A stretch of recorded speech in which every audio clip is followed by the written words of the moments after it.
Some stories begin with shouting. Some begin with fighting. But mine began with a whisper, so soft it nearly vanished into the dark. A whisper from my 7-year-old son that almost erased me from my own life. If I hadn't listened, if I had told him go back to bed, I would have walked straight into a trap. I would have lost everything I ever built. My house, my money, my name, and my son. You can sleep beside someone for years and never know the monster sharing your pillow. Naomi Carter didn't know that truth yet.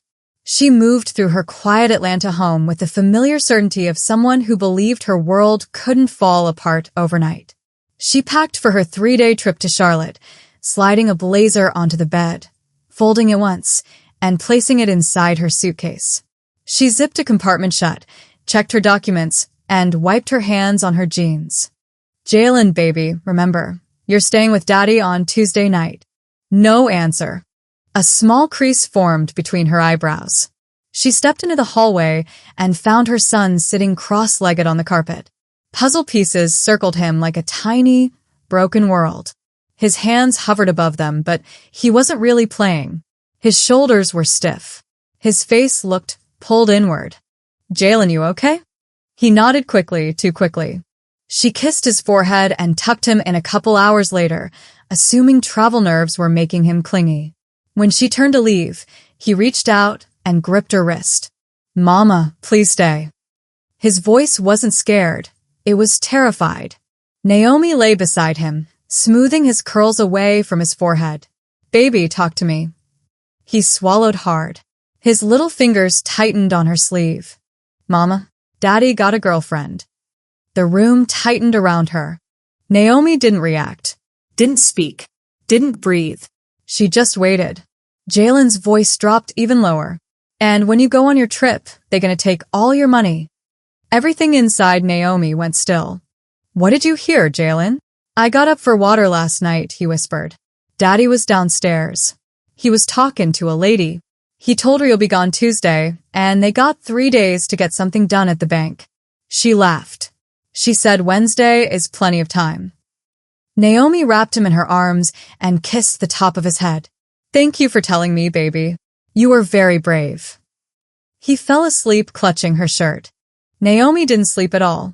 At 3:14 a.m., she sat at the kitchen table with her laptop open. The house hummed softly around her. The refrigerator, the air vents, the quiet settling of wood. Every sound felt sharper, louder, like it was trying to warn her. She searched her emails, digging back months, until she found one she barely remembered. Darius had sent it right after her gallbladder surgery. A time when she was fogged with medication, slipping in and out of sleep, trusting his voice to guide her through paperwork. Just insurance updates, babe, she remembered him saying, lifting her weak hand to help her sign. She clicked the attachments. Her breathing stopped. General power of attorney. Full authority. The second file. Authorization for asset management in case of medical incapacity. Her heartbeat faded into a distant thump. The overhead light buzzed too loud. Her fingers felt cold, disconnected from her body. She stared at the documents, numb. No tears. No panic. Just silence. Deep, paralyzing silence. Then, somewhere in the house, the old wall clock ticked, a small, sharp click that broke straight through her frozen state, snapping her back into her body like a jolt. Her hand trembled. By morning, she was still sitting at the table when Darius walked into the kitchen at 6:45 a.m., humming softly like he always did. Morning, babe, he said, leaning in to kiss her. She turned slightly. His lips brushed air. You all right, he asked. Didn't sleep. He poured coffee casually, humming comfortable. Too comfortable. So, what time you heading out tomorrow? 4:30. Early. He nodded. And then it happened. A tiny curl of his mouth. A flicker of satisfaction. A smirk. Gone in a heartbeat, but real enough to make her stomach twist. He packed Jalen's lunch, joked with him, tied his shoes, kissed his cheek. He looked like the perfect father, the devoted husband. But Naomi finally understood the truth. She wasn't looking at a man. She was looking at a plan. She dropped Jalen off at school, stepped outside, and dialed the only person she could trust with something this big. Maya, it's Naomi. I need you. Now. 40 minutes later, Naomi sat in the office of attorney Maya Collins. The air smelled of paper and printer ink, sharp and sterile. Show me, Maya said. Naomi slid the documents across the desk. Maya read in silence for a few moments, and her expression shifted from confusion to shock to anger. Naomi, this isn't an accident, Maya said. This is a setup. Naomi's chest tightened. If you get on that plane, Maya continued, he can move money, transfer assets, sell property without you present. And based on what your son overheard, he's not planning to do it. He's already started. Naomi swallowed. How do I stop him? You revoke this today. Immediately. Maya leaned in closer. And until it's done, you act normal. If he senses you know, he'll speed up. Naomi nodded slowly, feeling the weight of every word. That night, she moved through her home like a stranger inside her own life. She pretended to pack, pretended to smile, pretended to be the wife Darius still believed he was fooling. You packed, he asked from the couch. Almost. You want help? No. He smiled softly. Love you, babe. She made a small sound that meant nothing. She didn't sleep. At 6:12 a.m., she opened the front door to grab the newspaper, keeping her breathing steady. But there was something else inside the mailbox, a single white envelope. No return address. Just a seal. Brooks and Avery Notarial Office. Her fingers trembled as she opened it. Inside was a notarized confirmation of the power of attorney. Her signature. Darius's signature. And another. The name sent a faint tremor through her body. Tiana Brooks. The world didn't blur, it recoiled. The morning air felt too thin. The street too quiet. Tiana wasn't just a woman. She wasn't just a mistress. She was a threat from a part of Naomi's past she thought she had escaped permanently. A part that never should have resurfaced. Her phone vibrated. A message from Maya. I found something new. You need to come today. It concerns Jalen. Naomi stood there on the porch, gripping the envelope, the cold morning air brushing against her skin. She had no idea yet, not truly, what Darius and Tiana had set in motion. But by the time she walked into Maya's office again, Naomi would learn the truth. The danger wasn't just coming for her. It had already found her son. Naomi didn't drive away right after reading Maya's text. She just sat there in the driver's seat, the engine off, the morning quiet pressing and on all sides. Her hands were still wrapped around the steering wheel, but she wasn't really holding it anymore. Her grip had loosened without her noticing. All she could see in her mind was that name on the paper. Tiana Brooks. It pulled something old out of her chest. A taste. A memory. A room years ago full of people she never wanted to see again. Voices she'd worked hard to forget. Tiana should have stayed there. In the past. With the rest of that life. Yet somehow she was here. On Naomi's documents. Signing her name beside Darius's. Helping him erase her. Naomi finally sucked in a breath, started the car, and pulled out of the driveway. The drive to Maya's office felt both too fast and too long. The streets of Atlanta blurred past her, familiar and strange at the same time, like she was watching her own life from the outside. When she walked into the building, the front doors were still half-locked. Maya was already in the lobby, waiting. I saw your car, Maya said. Come on. They went straight to a small conference room. No small talk. No warm-up. Sit, Maya said, closing the door. I need to ask you something before we look at anything else. Naomi's chest tightened. Okay. Maya sat across from her, studying her face carefully. Do you know a woman named Tiana Brooks?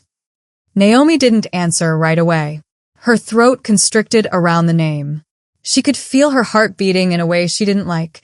Too loud, too steady, like it was measuring time. Yes, she finally said. How? Maya asked quietly. And I need the real version. Naomi stared down at her hands. They were steady. Too steady. Her name wasn't Brooks back then, Naomi said slowly. It was Mercer. Tiana Mercer. Maya stayed silent, letting her talk. We were tied to the same people, Naomi continued. Same circles. Same group. She exhaled. There was a house. A lot of meetings. A lot of promises. A lot of manipulation dressed up as purpose. Maya watched her carefully. A cult. Naomi's lips tugged into a humorless smile. No one inside ever calls it that. But yes. Something like that. Her eyes darkened. Tiana knew how to keep people there. She was good at it. She made leaving feel like betrayal. Is that why you moved here? Maya asked. It's one of the reasons, Naomi said. I cut ties. Changed cities. Changed everything. I told myself that part of my life was over. Maya leaned back. And you never told Darius about any of this? I told him I'd had some bad experiences with people. That was enough. I didn't want him thinking I was broken or dramatic. I didn't want to say the word cult and watch his face change. Maya's jaw tightened. And now he's signing legal documents with someone from that world. Naomi said nothing. She didn't have to. Maya pulled a folder from her bag and placed it on the table between them. What I'm about to show you, she said quietly. You need to read all the way through. Don't stop halfway. Don't jump to the end. Naomi nodded. Maya opened the folder and slid a printed email across the table. It was from Darius. To T. Brooks at something law or consulting. Naomi barely cared about the rest. Her eyes went straight to the subject line. Subject, Tuesday. Her skin prickled. She read. She leaves at 4:30 a.m. That gives us the window we need. Freeze the accounts first. Then file the incapacity form. After that, the custody petition goes in. She'll be out of state and won't have time to respond. All 3 steps need to be done before Thursday. Naomi's eyes skipped down. There it was, Tiana's reply. Understood. And what about the boy? For a second, Naomi thought her heart actually stopped. The boy. Not Jalen. Not your son. The boy. She kept reading, hands starting to sweat. Darius. He'll be with me Tuesday night. Focus on the paperwork. I'll handle him. Once custody is finalized and assets are transferred, everything falls into place. Naomi didn't realize she had stopped breathing until her vision narrowed. The edges of the room blurred. A wave of nausea rolled through her, sudden and sharp, and she had to grab the edge of the table to stay grounded. She could feel the cool wood under her fingers, could feel the slight tremor in her own hand. Not just the money, not just the house. They were planning to take her child. Naomi. Maya's voice was calm, but firm. Breathe. Naomi sucked air in too fast, then steadied it. In, out, in, out. Say it, Maya said gently, out loud. They want my son, Naomi whispered. They're planning to take my son from me. Yes, Maya said softly. They are. Something shifted inside Naomi then. The cold in her chest didn't disappear, but it changed shape. It tightened into something smaller and harder, like a stone being formed under pressure. You said it concerns Jalen, she murmured. You weren't exaggerating. No, Maya replied. And I wish I was. Naomi set the email down, not because she was done with it, but because she knew every word was already burned into her memory. How long have they been planning this? She asked. Long enough to feel confident, Maya said, but not long enough to be untouchable. That's where we come in. Naomi's eyes lifted slowly. How? First, we finalize the revocation of the power of attorney and file it immediately, Maya said. We've already started that. Then, we notify your banks and lock every account you have under emergency protection. Darius tries to move anything, it flags. Naomi nodded. That part she could understand. But this, Maya tapped the email, goes beyond money. This is about narrative. If they can paint you as incapable, unstable, or dangerous, they don't need the truth. They just need documents that say you are. Power of attorney. Incapacity form. Custody petition. Naomi repeated softly, the words sour in her mouth. He really thinks he can sign me away on paper. He doesn't just think it, Maya said. He almost did. Naomi swallowed. Why would she help him? After all these years? Because people like Tiana don't retire, Maya replied. They find new projects, new targets, new lives to dig into. Darius isn't just a cheating husband. He's a tool. A door. And behind him is you and everything you've built. Naomi looked away, jaw tight.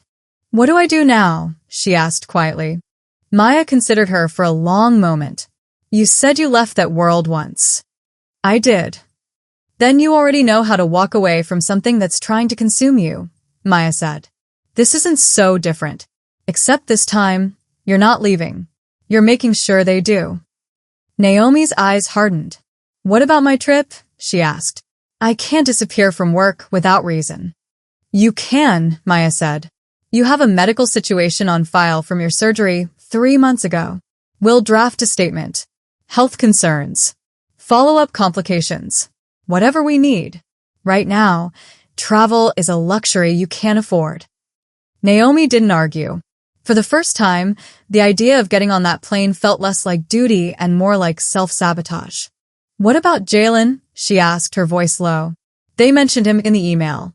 If Darius is planning to file for custody. He's not planning to, Maya cut in. He's preparing to weaponize it. Naomi's throat burned. Why him? She whispered. Why drag a 7-year-old into this? Maya's expression softened slightly. Because taking you down financially hurts your comfort. Taking your son hurts your soul. And Tiana, she shook her head. Tiana has always known where to stab. Naomi stared at her. There it was, that one line that took Tiana from abstract threat to something razor-sharp. Listen, Maya went on. If they're this far along, they won't stop at paperwork. I suspect they'll try to build so-called evidence that you're unfit, that you're unstable, that Jalen isn't safe with you. Naomi's eyes flared. I have never. I know, Maya said quickly. But they don't need truth.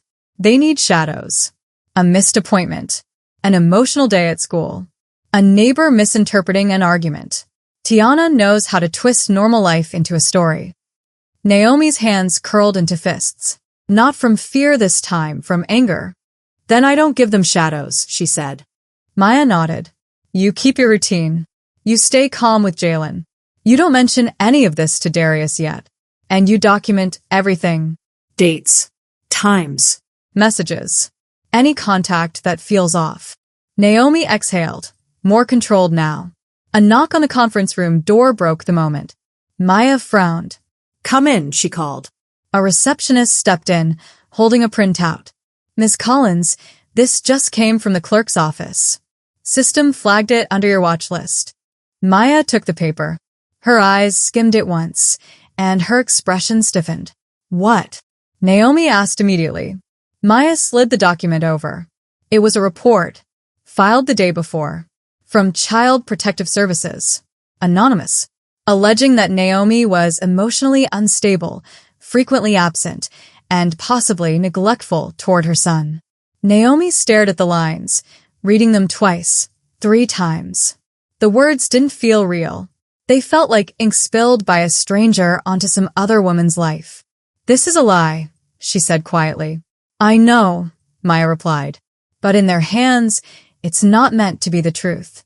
It's meant to be a seed. Naomi looked up slowly. Someone already reported me? Someone got ahead of us, Maya said. They're building the case I warned you about. Naomi's heart began to pound again, but this time, the sound didn't drown her. It focused her. They don't know I revoked the power of attorney yet, Naomi said. They think I'm still going on that trip. They think I'm going to walk out and leave Jalen open. Maya nodded, which means we use that. We move quietly. We gather everything. And when they step out into the open, we'll be there first. Naomi folded the report in half, then again, her movements precise. No one, she said softly, is going to write my story for me. Not again. Not her. Not him. Maya watched her for a moment, then gave a small, approving nod. That's the version of you they're not ready for, she said. Naomi slipped the folded report into her bag. She didn't know yet exactly how far Darius and Tiana would go. She didn't know what lies had already been whispered or which neighbors, teachers, or strangers might have been pulled into their narrative. All she knew was that if they were willing to drag her son into their game, they had already crossed a line they couldn't step back from. And whatever came next wouldn't just decide her future. It would decide his. Naomi woke before the alarm again. For a moment she stayed still listening. The refrigerator hummed. The vents sighed. Somewhere in the hallway, a pipe ticked softly. Same house. Same sounds. Different weight. Her eyes moved to the nightstand. The folded child services report sat there, edges sharp against the wood. Emotionally unstable. Possible neglect. Inconsistent parental presence. Lies. But printed on paper that could still change everything. She swung her legs over the side of the bed and stood. The floor was cool under her feet. She checked her phone. No new texts. No emails from Darius. No unknown number. The silence felt less like peace and more like a held breath. She dressed quickly and walked to Jalen's room. He was curled up, blanket twisted around his legs, lips parted as he slept. "Morning, baby," she whispered, touching his shoulder. His eyes opened slowly. He blinked, looked at her for a second longer than usual, and asked, "You okay, Mommy?" That question hit harder than any legal document. "I'm okay," she said softly. "Come on. Let's get ready." They moved through the morning routine. Cereal. Shoes. Backpack. He stayed closer than usual, leaning into her side when she tied his laces, watching her face when she moved around the kitchen. In the car, as he buckled his seatbelt, he hesitated. "You gonna pick me up today?" he asked. "Of course," she said, meeting his eyes in the rearview mirror. "I'll be right here. I promise."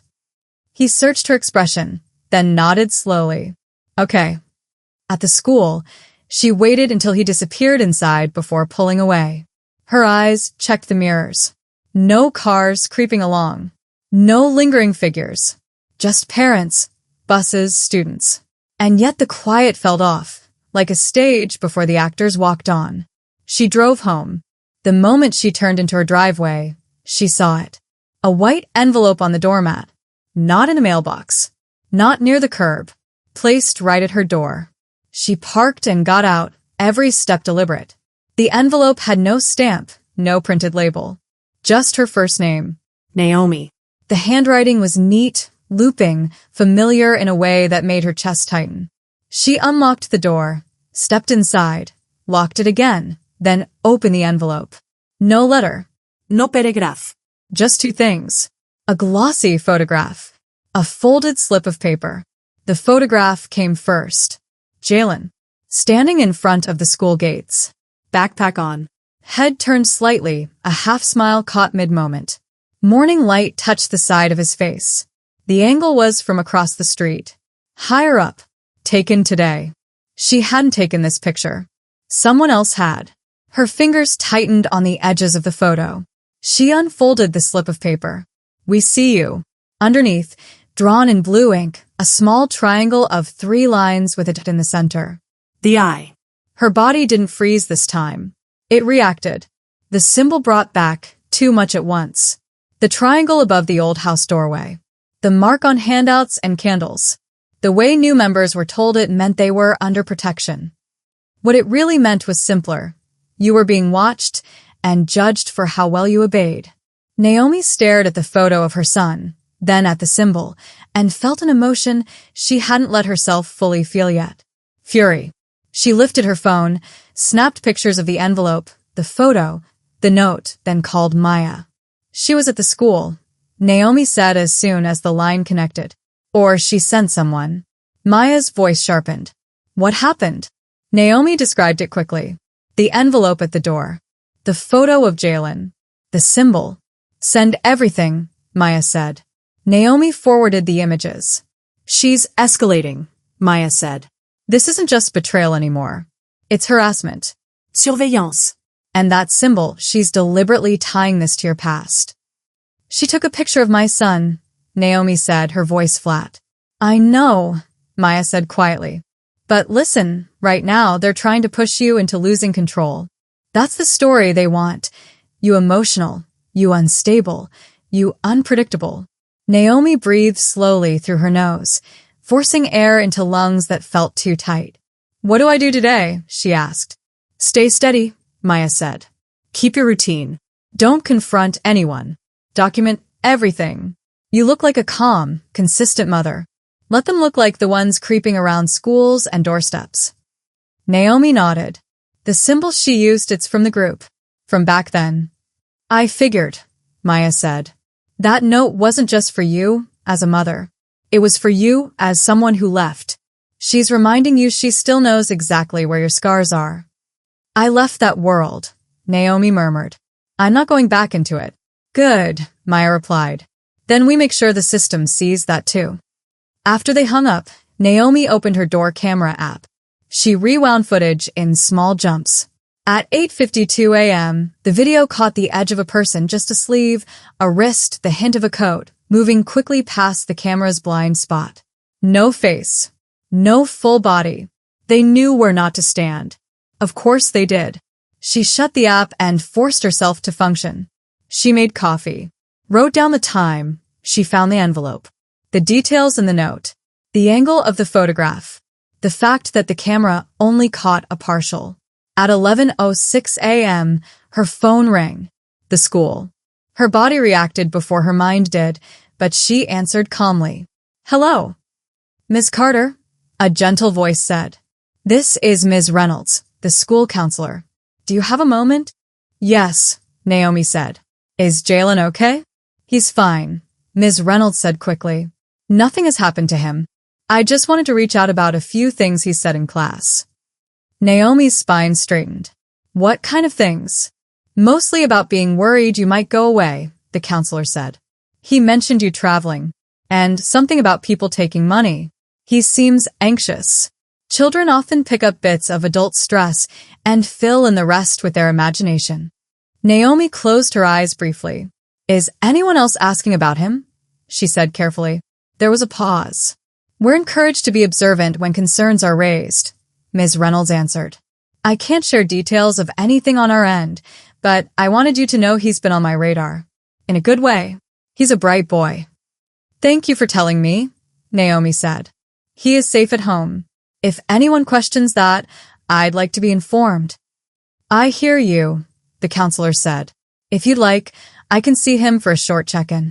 It might help him process his worries. I'd appreciate that, Naomi replied. And please let me know if anything changes. Of course, Ms. Reynolds said. Have a good day, Ms. Carter. Naomi hung up and stared at the phone for several seconds. They had already reached the school.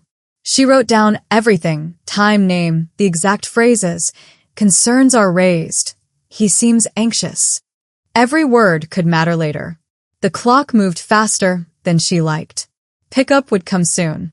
For the next hour, she set up the rest of the camera system she'd bought weeks ago and never installed. One for the backyard, one for the side of the house. She tested each feed on her tablet. Front porch, Driveway. back fence, side alley. All clear. For now. At 2:35 p.m., she pulled into the school pickup line. Cars idled. Parents texted. Kids streamed out in groups. Her gaze drifted over the sidewalk and street. Then she saw her. A woman walking past the school, not stopping. Mid-40s, tight bun, oversized sunglasses. Not Tiana, Naomi would know. But around the woman's neck hung a small pendant. A triangle with a dot in the center. The eye. The woman didn't look at her. Didn't slow down. Just slipped by, vanishing around the corner. Coincidence. Or placement. Naomi's jaw tightened, but she didn't move. Didn't follow. Didn't stare. Jalen ran up and opened the back door a moment later. Mommy, I beat everyone in math speed round. That's amazing, she said, turning just enough to smile at him. I'm proud of you. On the drive home, he talked about class and games and a kid who brought weird-smelling snacks. Naomi laughed in the right places, asked questions, nodded. Her hands stayed steady on the wheel. Her eyes never stopped scanning. At home, The afternoon unfolded in careful normalcy. Homework at the dining table. A snack. A short cartoon. Dinner. A bath. A bedtime story. When she tucked him in, he clutched his stuffed lion a little tighter than usual. "You sure you're not going?" he asked again, eyes half closed. "On your trip?" I'm not going, she said. Plans changed. "I'm staying right here." He exhaled, relief softening his face. Good. He rolled over, and the lion slipped off the bed, landing silently on the floor. Naomi picked it up and stood there a second longer than she meant to, just watching him sleep. The way his lashes rested on his cheeks, the way his small fingers curled. One wrong reaction could cost her everything. She placed the lion gently beside him, brushed his curls from his forehead, and whispered, "I'm not letting anyone take you. Ever." Her throat burned, but no tears fell. This wasn't the time to break. She closed his door softly. At 9:12 p.m., she sat at the dining table with her laptop and opened a blank document. Timeline. She began typing. Date of surgery. Documents signed under sedation. First whisper from Jalen. Maya's office and email. Child Services report. Envelope on the door. Photo. Symbol. School counselor call. Pendant woman at pickup. She didn't just list events. She wrote what she saw, heard, felt. What time it was. Who said what. Every detail was a thread she might need to pull later. Her inbox chimed. A new email. Sender. No-reply at livingpathcircle.org. Her fingers hovered above the touchpad. She recognized the address. It used to send out community letters from the old group. Tiana's musings about growth and alignment, guilt wrapped in warmth. Naomi clicked. Some bonds don't break with a form. No greeting. No sign-off. Just that sentence and an attachment. She opened the file. It was the revocation document she'd signed with Maya, the one that cut off Darius's power. Her name. His name. The case stamp. In the top corner. Filed. 9:03 a.m. Downloaded. 9:07 a.m. 4 minutes. At the bottom of the page, where no such mark should be, a faint watermark had been darkened. The eye. They hadn't just seen her legal move. They'd watched it in real time. Someone on the inside was handing them everything. Naomi stared at the screen, feeling the shape of the trap more clearly now. It wasn't just Darius. It wasn't just Tiana. It was a network. Systems. People who believed they were fixing broken lives by rewriting them. She didn't repeat it to herself. Didn't narrate it in her head. She just understood. She closed the laptop lid gently. The living room felt different now, like walls leaning in. As she turned toward the hallway, something moved at the edge of her vision. A shadow slid across the front window. Tall, human-shaped, passing along the porch. Not rushing. Not stumbling. A slow, deliberate shift of darkness across the thin curtain. She went still. No lanzó el gasp. No visible flinch. She didn't rush to the window. Didn't rip the curtain aside. She listened. Nothing. No knock. No voice. Just the quiet hum of the house. Whoever it was didn't linger. She walked down the hall to Jalen's room and opened the door a crack. He was still sleeping, mouth slightly open, one arm now wrapped around the lion. Naomi rested her fingertips lightly on the doorframe, grounding herself on the wood. They can watch this house all they want, she whispered under her breath. They're not taking what's inside it. She closed the door and stood in the hallway for a moment, feeling the shift inside her settle. Fear had been loud at first. Now it was something else. Cold. Focused. Sharpened. She wasn't going to run. She wasn't going to beg. She wasn't going to explain herself to people who had already decided who she was. Tomorrow, someone with a badge would come. She could feel it now, not like a guess, but like the next inevitable beat in a rhythm she knew too well. They would knock with practiced politeness. They would say her name. They would tell her they just wanted to talk. They would think they were walking into a house holding a fragile, unstable woman whose story was already written for her. They had no idea. Naomi turned off the last light and walked back to her room. Whatever story they brought to her door, she had her own. And she was done letting other people write it. The knock came just after 9. 3 light taps. Controlled. Not urgent, not aggressive. Just enough authority to make the house feel suddenly too quiet. Naomi stood in the kitchen, rinsing a mug she didn't need to rinse. The sound stopped her hands mid-motion. She shut off the tap, wiped her fingers on a towel, and walked to the counter where her tablet displayed all 4 camera feeds. Front porch. Driveway. Backyard. Side alley. On the front view, a figure stood at her door. Medium height, neutral jacket, simple black bag, and a badge held at chest level. Child Protective Services. No panic hit her now. Just a cold, steady readiness. She walked to the door. "Who is it?" she called, voice calm. "Miss Carter." A smooth voice answered, soft, even almost soothing. Impossible to tell if it belonged to a man or woman. "My name is Jordan Lee. I'm with Child Protective Services. We received a report and I'd like to speak with you." Received a report. Naomi unlocked the door and opened it halfway. Jordan stood with a professional smile that didn't touch their eyes. They held out the badge and ID card. "Good morning," Jordan said. Naomi examined the ID carefully, then lifted her phone. "I'd like a picture of your badge." Jordan nodded without hesitation. "Of course." Click. Naomi handed nothing back. Jordan kept the ID themselves, and she stepped aside. "You can come in." Jordan entered quietly, eyes gliding over the room without appearing to stare. A couch. A neat rug. Books stacked on the coffee table. A child's drawing pinned to the fridge. "Thank you," Jordan said with a gentle tone. "These visits can feel uncomfortable. I'm not here to judge you. I'm here to understand." The phrasing slid inside the room like a soft blade. Naomi gestured to the couch. She sat at one end. Jordan took the chair across from her, setting down their bag and pulling out a slim tablet. "Let's start simple," Jordan said. "How are you?" "Managing," Naomi said. Jordan smiled faintly. "I imagine this is stressful." "It is," Naomi said, "because someone is lying about me."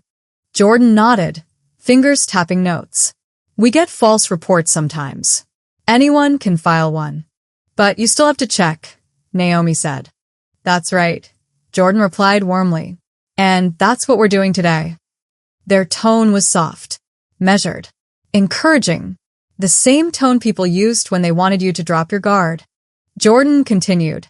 "We received concerns about emotional instability, inconsistent presence, stress, a report that you may be overwhelmed." Naomi kept her jaw relaxed. "I've been stressed," she said. "Anyone would be. Marital issues, surgery recovery, and now false accusations." "Of course," Jordan said. "Tell me about a typical day with your son." Naomi kept her answer tight. No flourishes, no details that felt like performing motherhood. "Wake him up. Breakfast. Drive to school. Homework after school. Dinner. Bath. Bedtime story." Jordan nodded. "Who helps with childcare?" "My husband used to," Naomi said. "We separated. Now it's mostly me." Jordan made another note. "And you haven't traveled recently?" "I canceled my trip," Naomi said, "because I didn't trust the situation. My son comes first." Jordan glanced up at her for a second, a test of sincerity, and then wrote something else. "Has your husband been in contact with our office?" Naomi asked. Jordan hesitated. "We've had preliminary communication with him, yes." Preliminary communication. That meant he'd already started shaping the narrative. Naomi stayed composed. Jordan continued. "Has there been any point in recent weeks where you felt out of control? Emotionally or physically?" "No," Naomi said. "Upset, yes. Betrayed, yes. But I've never been a threat to myself or my son." Jordan studied her quietly. "Can I see his room?" they asked. "Of course." Naomi led them down the hallway. Jordan's eyes scanned the walls. Photos, artwork, shoes neatly lined by the door. In Jalen's room, everything was simple and clean. Dinosaur posters. Books. Laundry basket half full. The stuffed lion on the pillow. Jordan walked inside slowly. This looks warm, they said. Comfortable. Age-appropriate. Naomi nodded. He loves it. Do you leave him alone at home? Jordan asked. No, Naomi said. Never. Any weapons? Unsafe items? None. Medications? Locked cabinet. May I see? Naomi opened the bathroom cabinet. Jordan saw the lock, saw the labeled bottles, and nodded. They returned to the living room. Thank you, Jordan said. You've been very cooperative. Naomi avoided reacting to the word. Jordan sat again. I want to ask something delicate, they said, lowering their voice. Are you involved in any groups? Communities? Support programs with intense philosophies? There it was, the whisper of her past. Naomi kept her breathing even. No. Not anymore. Anymore? Jordan echoed. I left a toxic group years ago, Naomi said. They controlled people. They used emotional pressure. I cut ties. Jordan's pen slowed. Did this group have influence over your marriage? No, Naomi said. My husband met someone from my past and used it against me. That's where these accusations come from. Jordan nodded thoughtfully. I need to speak with your son, they said softly. Not today, but soon. Naomi's chest tightened, just a brief, involuntary squeeze. A small, human crack in her armor. What do you want to ask him? She said. Basic questions, Jordan replied. If he feels safe. If he ever gets scared. If you're around when he needs comfort. Kids tell us what adults won't. He will tell you the truth, Naomi said. I have nothing to hide. Jordan closed the tablet. I appreciate your honesty today. Naomi met their eyes. I need you to see the truth, not the story someone is building. Jordan stood. I record what I observe, they said. Today I observed a stable home, a structured routine, and a mother who stayed calm under pressure. Naomi didn't relax. Thank you, she said. Jordan walked to the door. Their hand on the knob, they hesitated. For what it's worth, they said quietly, you didn't come across as unstable. It wasn't reassurance. It wasn't protection. But it was something. Naomi opened the door for them. Have a good day. You too, Jordan said. They stepped out. Naomi watched them walk down the path to a car she hadn't noticed earlier, a gray sedan with tinted windows. Jordan got in. The car pulled away slowly. She shut the door and exhaled. Not a collapse. Not a gasp. Just one long, steady breath leaving her body. She turned toward the hallway and paused. A sharp, brief tightening hit her ribs. Not fear. Pressure. The kind that came when you realized one wrong answer, one wrong tone, one wrong moment could have changed everything. She walked to her dining table, opened her tablet, and saved all footage of the visit. Her phone buzzed. Unknown number. She opened it. 9:14 a.m. Nice cooperation. Her stomach went cold. Jordan had knocked at 9:12. A second text arrived. We liked your answers. Not I liked. We. Then a third. See you after the follow-up. Naomi stared at the screen, the room suddenly too still. They weren't just watching the house. They weren't just listening. They were monitoring the visit in real time. She didn't reply. She forwarded the screenshots to Maya with one line. They knew everything. Then she walked to Jalen's room. He was on the floor, lining up his dinosaurs. He looked up and grinned. Mommy, look. They're having a battle. She managed a smile. Looks like a good one. He went back to playing, humming. Naomi leaned on the doorframe, watching him. The texts didn't scare her into shaking. They didn't break her. They didn't change her resolve. But they changed the game. Because for the first time, she realized something. Darius and Tiana didn't just want custody. They wanted control. Of her. Of the narrative. Of the system. And they were willing to use anyone. Counselors, investigators, technology, strangers. To build the story they needed. Naomi stepped away from the door, her jaw tightening. They thought the CPS visit was the checkmate. They didn't know she had moves left. And what came next would shift the board completely. Because someone else, Someone Naomi hadn't spoken to in years. Had just decided to re-enter her life. And unlike Jordan's soft voice or Tiana's quiet threats, this person had no intention of staying quiet. Naomi almost missed the sound. Jalen was in his room, humming under his breath, making two plastic dinosaurs crash into each other on the floor. The low, familiar noise of his play wrapped around her like a blanket. For a few seconds, her brain let itself pretend that was the only sound in the world. Then she heard it. A car rolled slowly past the house. Not loud. Just a smooth engine gliding over the street, lingering half a second longer than normal in front of her driveway before continuing. She froze in the hallway, listening. Silence for 3 heartbeats. Then a soft knock. Not on the door. On the window. 2 quick taps. 1 slow. Naomi's stomach dropped. That pattern. She hadn't heard it in years. She turned automatically, closing Jalen's bedroom door until it was only open a crack. "Keep playing, baby," she called, forcing lightness into her voice. "I'll be right back." "Okay," he answered, distracted. She moved down the hall, her steps soundless on the floor. Every sense sharpened. Her fingers brushed the wall, grounding her as she neared the living room. Another tap. 2 fast. 1 slow. She stopped beside the curtain near the side window. Instead of yanking it back, she lifted one edge just a fraction and looked. A figure stood close to the glass, hood up, back angled toward the street, so any passing car would only see a shadow. Shoulders tense, hands in pockets, head bowed slightly.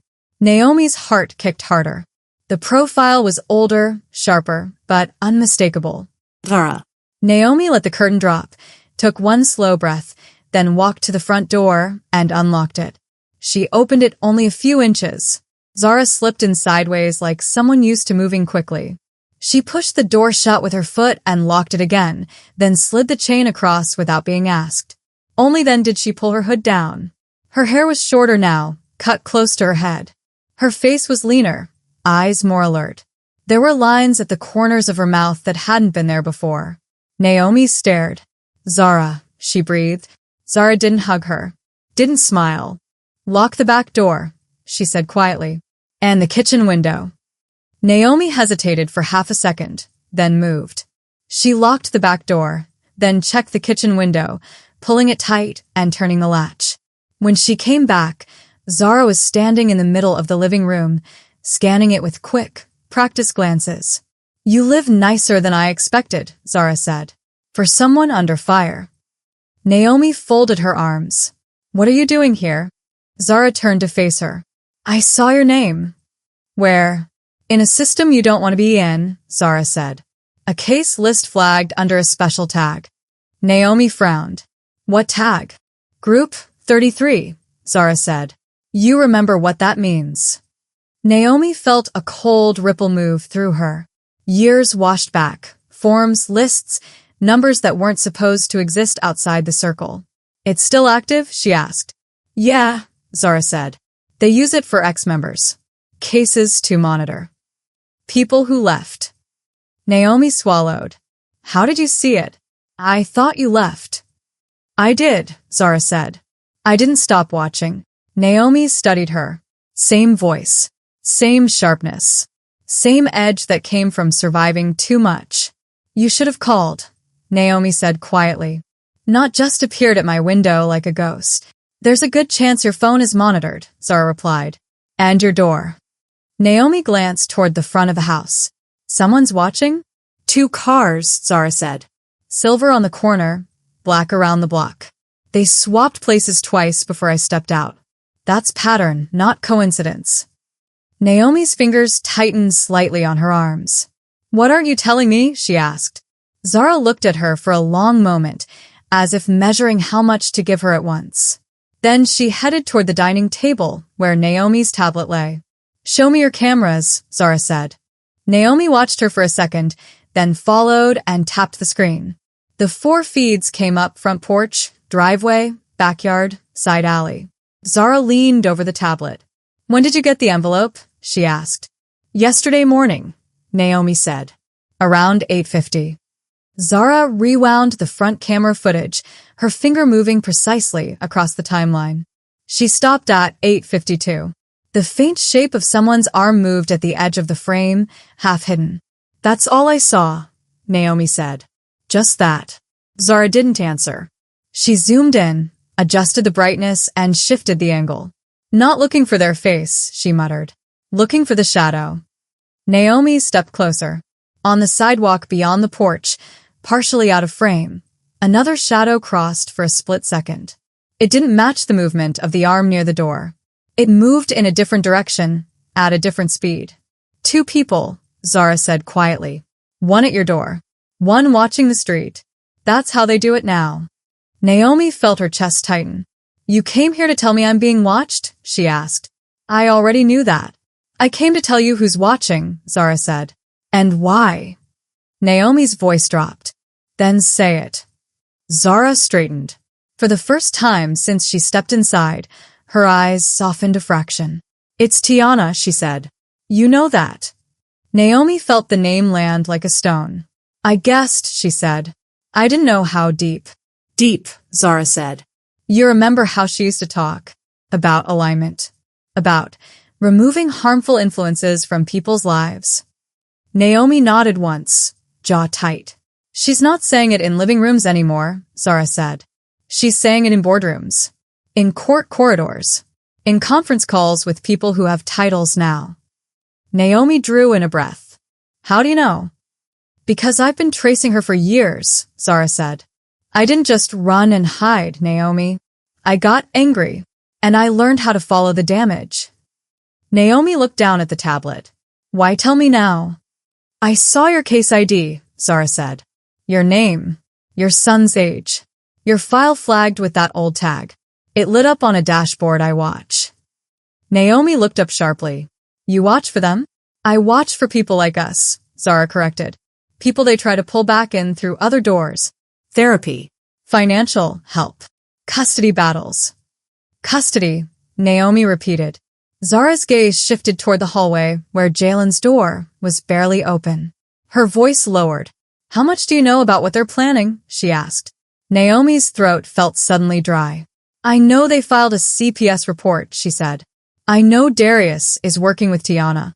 I know they're trying to paint me as unstable." Zara's eyes didn't leave hers. "You think that's all they want?" Naomi's teeth pressed together. "I think they want to take my son away on paper. Make me disappear from his life." Zara's fingers tapped once against the table. "Tiana plays a longer game than that," she said. "She's not interested in just removing you. She's interested in rewriting people." "That's vague," Naomi said. "Try me straight." Zara looked at her for a moment, then said, "You remember when she used to talk about the next generation?" Naomi did. New seeds. New minds. Children raised with the right guidance from the start. Her stomach churned. "I remember," she said. "She started focusing on families after you left," Zara said. "You were the first one who walked away whole. You brought your mind out with you. She hated that." Naomi blinked slowly. How do you know she hated it?" "Because she wouldn't shut up about you for months," Zara said. "You were her favorite success story until you became her favorite example of what happens when people aren't ready." Naomi's skin prickled. "She used your name," Zara added. "In talks. In private sessions. She turned you into a warning." Naomi looked away, jaw clenched. "So now she's reaching into my life again," Naomi said. "Through my husband. Through CPS. Through anonymous reports." Zara nodded. "And through your son's school," she said. "Counselors listen when someone with credentials whispers." Naomi felt a small tremor at the base of her neck. She kept her hands still at her sides. "Why now?" she asked. "Why after all these years?" "Because she's moved up," Zara said. "Into spaces where she can't get away with the old tactics. She needs cleaner methods. Legal pathways. New faces. Fresh reputations." "And Jalen," Naomi said, forcing herself to say his name, "fits into this, how?" Zara hesitated, choosing her words carefully. "He's young," she said. "He's impressionable. He's at an age where stories stick. And he belongs to someone she once lost control over. That makes him interesting to her." Naomi's fingers dug into the back of the chair without her noticing. So he's a symbol, she said. A way to prove she can reach into my life again. And a test, Zara said. To see how much power she really has now. Naomi forced her grip to loosen. You're giving me a lot, she said. You disappeared. No calls. No messages. And now you show up and expect me to take your word for everything. Zara's eyes flicked up to hers. For the first time, something like hurt crossed her face. I expected you to question me, she said. If you didn't, I'd be worried. Then answer this. Naomi said quietly. How do I know you're not still working with them? That you're not here to just soften me up? Zara gave a humorless half-laugh. They don't send me to soften anyone, Naomi, she said. Not after what I did before I left. What did you do? Naomi asked. Zara looked down at her hands for a second. I pulled 3 people out, she said. Helped them disappear from the circle's radar. One of them testified against a partner organization Tiana used to funnel money. They don't forgive that. Naomi's brows drew together. How do you know all this, systems flags groups? I started working with people who track them, Zara said. Advocacy groups. Lawyers. Former workers. I know how they use institutions now. I know what it looks like when a case isn't just a case. Naomi watched her. She could feel the truth under the words, not just in what Zara said, but in the way she said it. No bragging. No self-pity. Just a tired, practiced certainty. You helped others, Naomi said slowly. But you didn't call me. Zara's jaw tightened. I didn't see your name until last week, she said. When I did, I drove here. Naomi looked at the tablet again, then back at Zara. So what now? She asked. You warn me, then vanish again? Zara shook her head. You wouldn't have opened the door if I just wanted to talk, she said. I'm here to help. Naomi felt something in her chest resist. Then bend. Help how? She asked. Zara tapped the tablet. First, we map what they've already done, she said. CPS report. Legal filings. School contact. Anything your husband signed with Tiana watching. Naomi's breath caught. There was the power of attorney, she said. And another form. After my surgery, I was on pain meds. I barely remember. Think, Zara said gently. Not the whole thing. Just fragments. Naomi's throat tightened as she searched her memory. White lights overhead. The slow beep of a monitor. The roughness in her throat from anesthesia. Darius's face leaning over her, voice soft. Just sign, babe. It's just hospital paperwork. A pen pressed between her fingers. Pages flipped. Her name already typed on dotted lines. Her fingers twitched slightly on the chair. I remember the pen feeling too heavy, she whispered. I remember him lifting my hand. Zara's eyes went serious. That's enough, she said. I've seen that pattern before. Naomi looked up. What pattern? Forms disguised as medical consent, Zara said.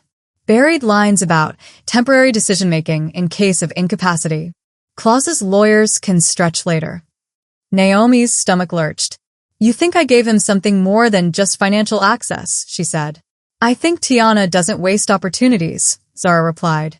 If she had eyes on your medical situation, she'd have built more than one document from it. A wave of dizziness brushed Naomi's vision.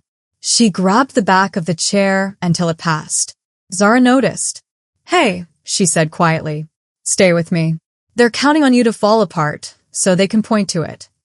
Naomi forced air in and out through her nose. What do I do? She asked. You don't break, Zara said. You plan. Naomi let the words settle. Plan. Not hide. Not beg. Plan. Zara glanced once toward the hallway again. How attached is he to this house? She asked. Your son. It's home, Naomi said. His room, his school, his routine. Zara nodded. I'm not telling you to run, she said. But for the next 48 hours, you need to control the story they can see. Naomi narrowed her eyes. Meaning what? Meaning you take him somewhere normal, Zara said. In town. Not far. Somewhere with witnesses. Somewhere you can be seen being exactly what you are, a stable, loving mother. Naomi shook her head slowly. If I disappear, CPS will see that as suspicious. You don't disappear, Zara said. You go on a documented outing. Museum. Park. Kids Play Center. You buy tickets. You keep receipts. You text someone you trust about it. If they ever try to claim you left him unattended or isolated him, you have a trail. Naomi imagined it. Her and Jalen at a zoo, at a children's museum, in a place full of people who didn't know anything about what was closing in on them. I don't know if I trust anyone enough to bring into this, she said. You don't have to explain everything, Zara said. You just have to not look like a woman sitting alone in a house being watched from 2 cars. Because, right now, that's the image they're building. Naomi exhaled deeply. Zara continued, While you do that, I'll start pulling threads. I'll find out who filed what, who talked to who's connected to the circle, who at CPS or the school is taking their calls. Can you do that? Naomi asked. I can try, Zara said. And I'll find more than you will by refreshing your email. Naomi stared at her for a moment, then nodded slowly. You're asking me to trust you, she said. I do, but I won't lie, I'm scared. You're allowed to be scared, Zara said. You're not allowed to let them see you crumble. Naomi managed a faint, bitter smile. That sounds like something Tiana used to say. Zara's eyes flickered. Difference is, she said softly, I'm not asking you to hold yourself together for her. I'm asking you to do it for him. Jalen laughed from down the hall, the sound bright and small and oblivious. Naomi's chest ached. What about the school? She asked. You said you saw something about Ms. Reynolds. Zara's expression grew even more serious. Her name showed up connected to your case, she said. On a contact list. Someone at the circle flagged her as receptive. Naomi felt cold creep up her spine. Receptive to what? Receptive to concerns, Zara said. Receptive to the idea that you might be overwhelmed. Receptive to believing that a calm call from the right person is about child welfare and not control. They're going after her, Naomi whispered. Why? Because she's the one who writes notes about whether your son seems anxious, Zara said. They don't need her to lie. They just need her to doubt you a little. Naomi pictured Ms. Reynolds's voice on the phone. Gentle. Careful. We're encouraged to be observant when concerns are raised. If they can tilt her perspective, Zara said, they tilt the whole school's. Naomi's hand tightened again on the back of the chair. Then we don't give them anything to tilt, she said. Not at home. Not at school. Zara nodded once. That's the right sentence, she said. Now you have to live it. Naomi glanced toward the hallway, then back at Zara. When do we start? She asked. Zara's answer was immediate. We already did, she said. Naomi didn't feel ready, but she knew she didn't have time to wait until she did. Because somewhere in the city, Tiana was moving pieces. Somewhere, Darius believed he was winning. Somewhere, someone was dialing Ms. Reynolds's number with a voice full of false concern. And whatever came next would hit the school before Naomi ever stepped into the building. Naomi kept her promise. She didn't spend the next day glued to the cameras or counting how many times the cars on the corner circled the block. She got Jalen dressed, packed a snack, and took him to the Children's Museum downtown. He ran through the plastic tunnel overhead, pressed his nose to the fake grocery scanner, tried on the tiny firefighter coat in the PlayStation. Naomi took pictures on her phone. Not posed, not forced, just him laughing, concentrating, reaching. She texted one to a friend she trusted just enough. Look at him. Needed a play day with him. The friend replied with a heart emoji, and he looks so happy. Naomi saved the receipts. Parking ticket. Museum entry. Snacks. Proof. Normalcy. Evidence she was exactly what she knew she was. But even there, in a building full of bright colors and sticky fingers, she felt watched. Cameras in the corners. A staff member glancing her way a little too often. A man near the exit pretending to check his phone while looking up every time she moved. Maybe it was in her head. Maybe it wasn't. Either way, she made sure anyone looking saw the same thing. A mother kneeling to tie her son's shoe. A mother laughing when he spilled a handful of plastic fruit. A mother saying, "One more turn, then we go." By the next morning, her body was tired, but something in her mind felt steadier. Zara's words still echoed. You're not allowed to let them see you crumble. She stood in the kitchen, slicing an apple for Jalen's lunch. Did you like yesterday? She asked. Yeah, he said around a mouthful of cereal. Can we go back and do the space thing next time? I didn't get to be the astronaut. We'll see, baby, she said. Maybe this weekend. He chewed, then looked at her longer than usual. You seem less sad today, he said, like he was stating a fact. Naomi paused with the knife halfway through a slice. I'm trying to be, she said. Does it help? He shrugged, then nodded. Yeah. That tiny answer was enough to carry her out the door. On the drive to school, she took the usual route. No detours. No extra loops. She wanted to look exactly like what she was, a parent on a school morning. From the back seat, Jalen asked, Mommy? Yeah, baby? Am I in trouble? The question struck harder than she expected. What? No. Why would you think that? 'Cause Ms. Reynolds talked to me yesterday, he said. And Daddy said some people might come ask questions. I didn't do anything bad. Naomi swallowed. You're not in trouble, she said. You haven't done anything wrong. Grown-ups are just trying to figure stuff out. That's not on you. He watched her in the mirror, eyes searching her face, then looked away. Okay. At the school, instead of pulling up to the drop-off line, she parked. You're walking me in again? He asked. Today, yeah, she said. I need to talk to Ms. Reynolds. He nodded, smaller this time, and slipped his hand into hers as they crossed the lot. Inside, the building smelled like crayons, kid sweat, and lemon cleaning solution. Children's drawings covered the walls, stick figures under yellow suns, crooked houses, words spelled almost right. As they turned down the main hall, a mother coming the other way glanced at Naomi, then at Jalen, then back at Naomi. Her eyes lingered half a second too long before she looked away. Naomi felt that look like a touch. At Jalen's classroom, Miss Thomas greeted them with her usual bright smile. Hey, Jalen, she said. Hi, Miss Carter. Morning, Naomi said. You ready for reading races? Miss Thomas asked him. Yeah, he said, grinning. Go hang up your backpack, she told him. We're starting soon.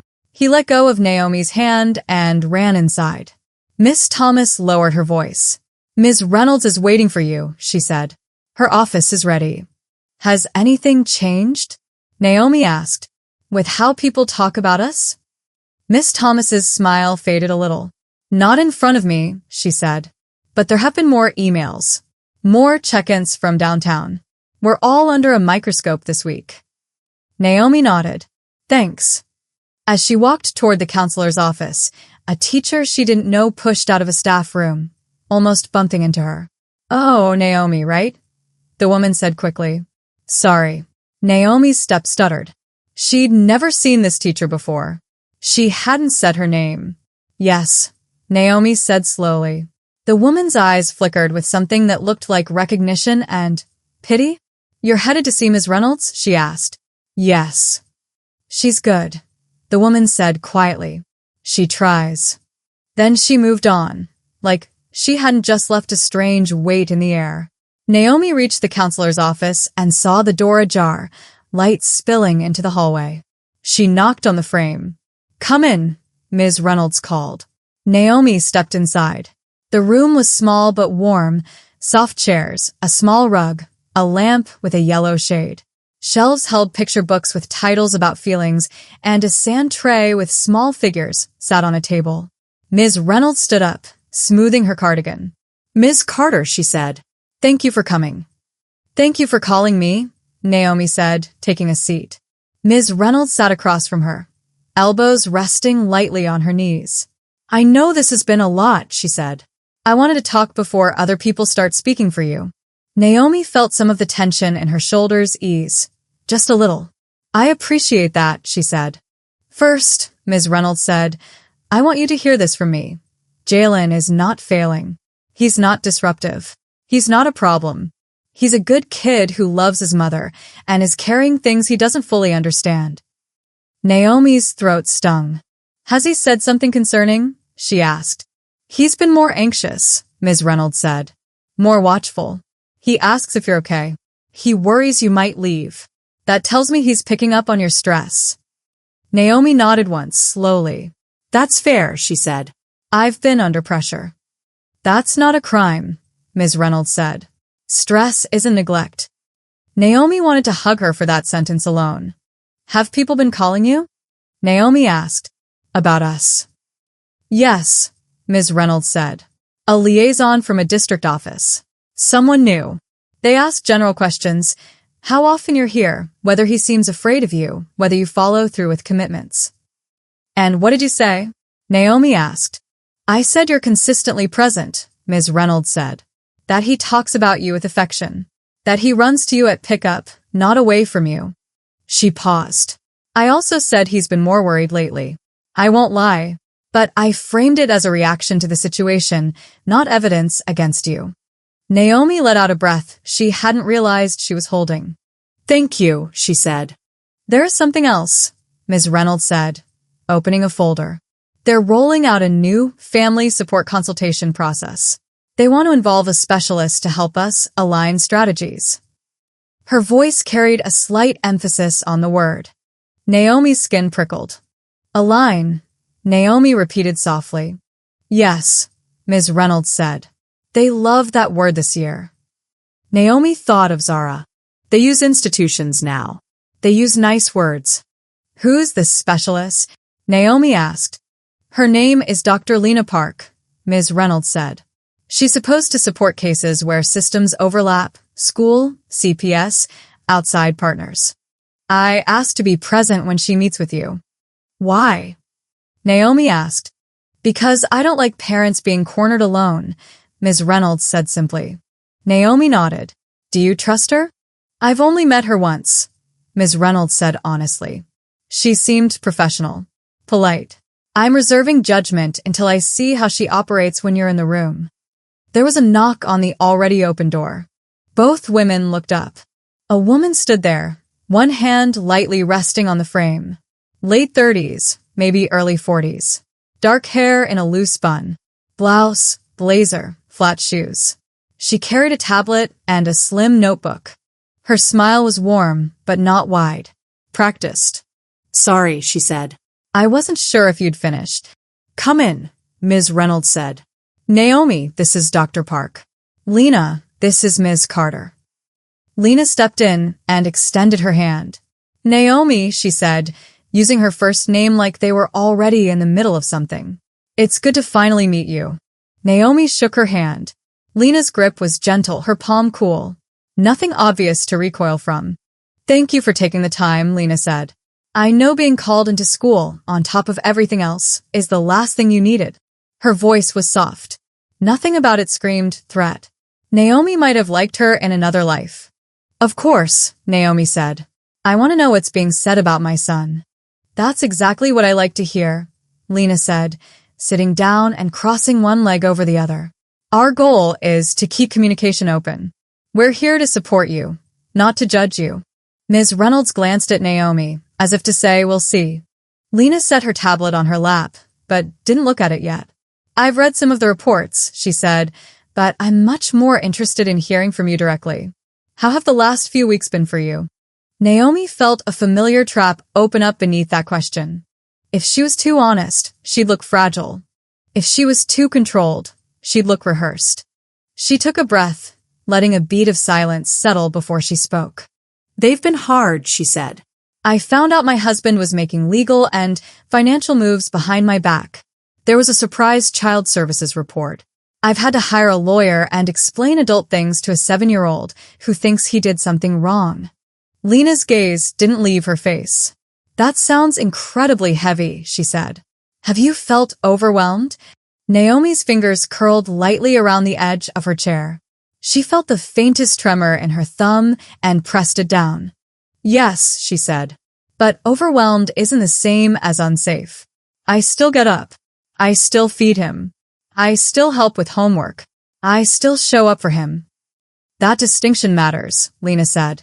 A lot of parents forget that. Thank you for saying it. For a moment, Naomi almost believed her. Have there been moments, Lena continued, where your reaction scared you? Raised voices, slamming doors, feelings you couldn't control. Naomi remembered the night she'd nearly dropped to the floor in the kitchen.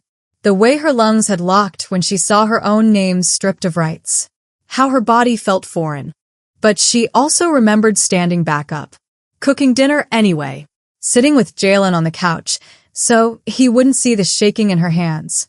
I've had moments where my heart raced, she said. Moments where I cried in the bathroom. I've never taken that out on my son. Lena nodded, as if checking off an invisible box. And who do you lean on when it feels like too much? She asked. Family? Friends. I have a few friends, Naomi said. Most of my family is out of state. I talk to my attorney. I take my son out of the house and try to give him days that don't feel like this. Lena smiled faintly.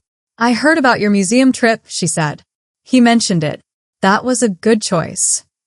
Ms. Reynolds looked surprised. Naomi's eyes narrowed just a fraction. You've already spoken to him? She asked. Informally, Lena said quickly. In the hallway. Nothing structured. I like to see how kids talk about their world when they're not under pressure.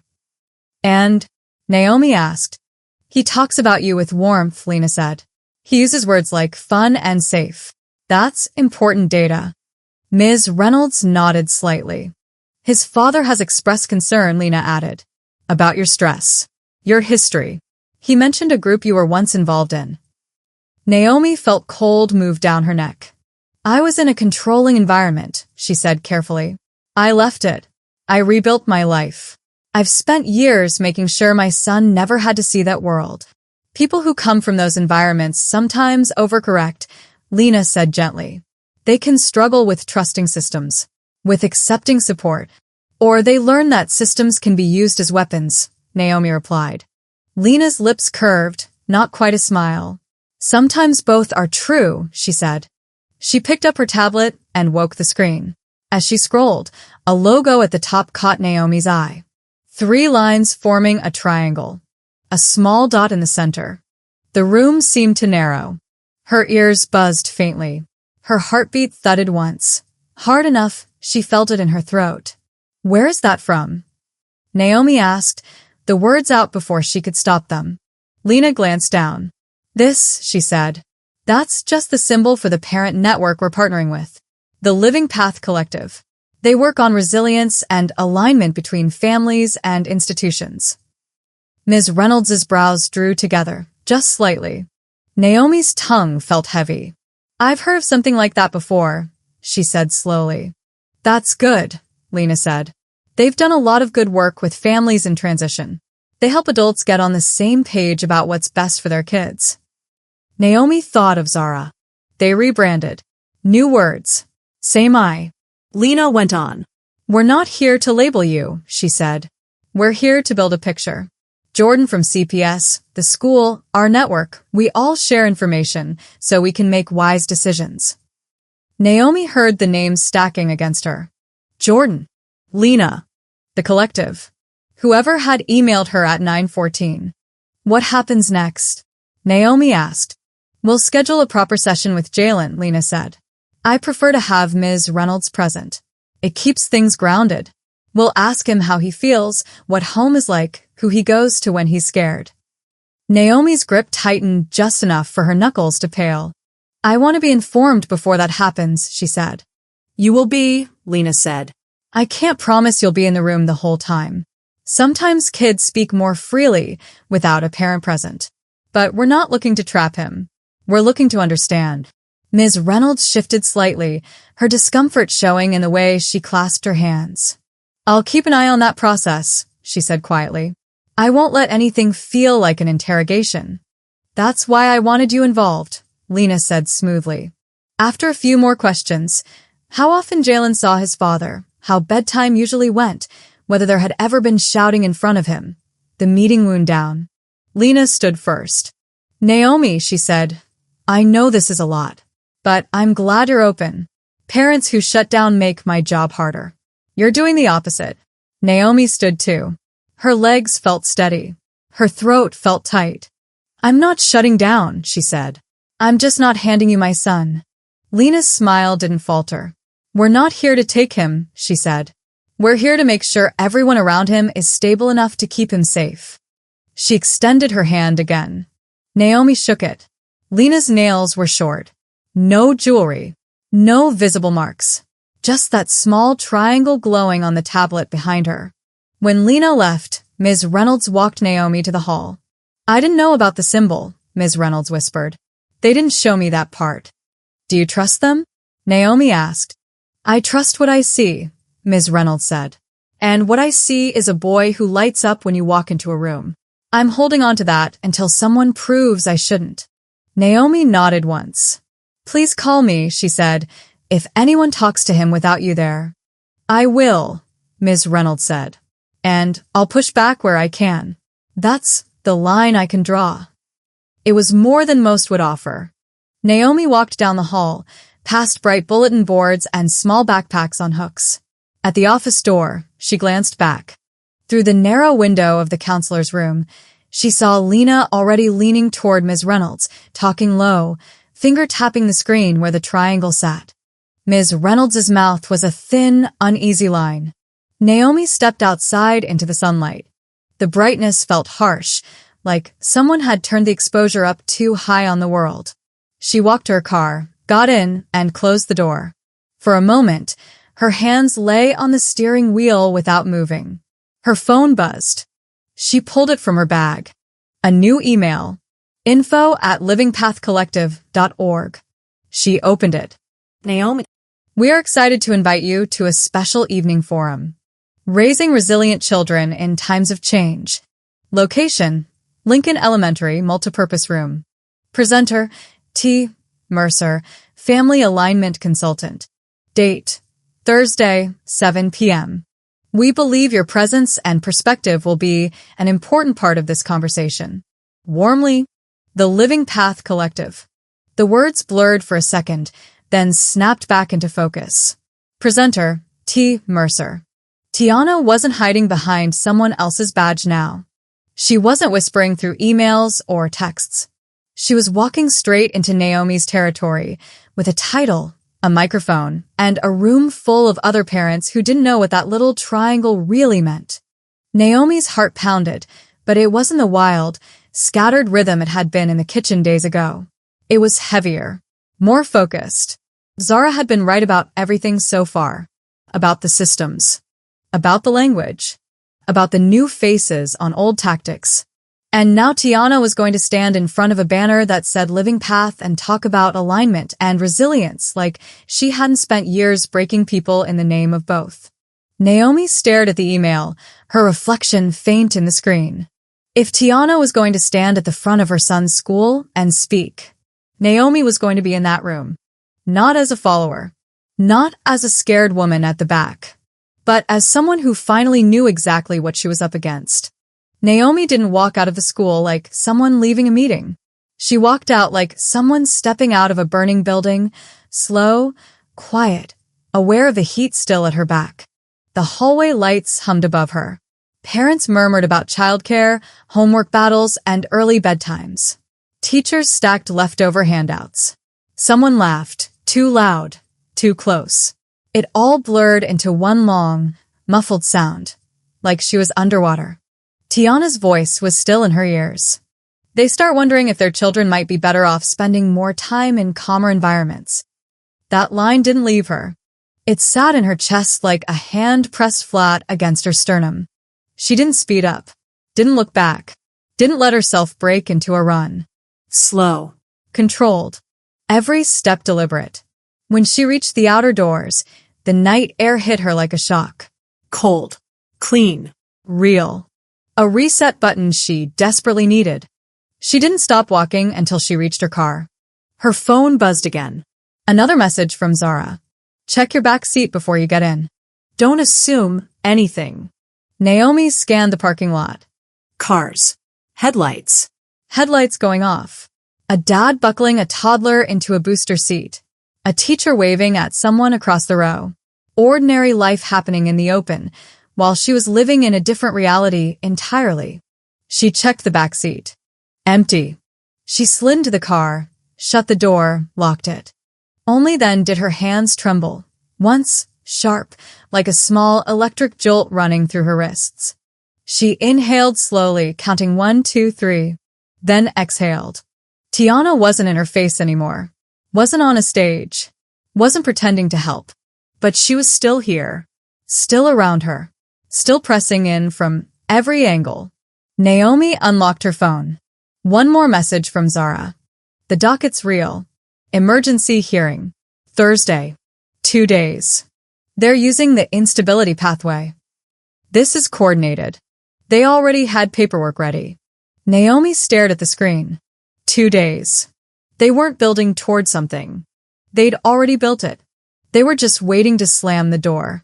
She put her head back against the seat and closed her eyes, only for a second, and saw it again. Tiana standing behind that podium. Perfect posture. Perfect calm. Perfect command of the room. She didn't look like someone who snatched control. She looked like someone who people handed it to without realizing they'd done it. She'd always been like that.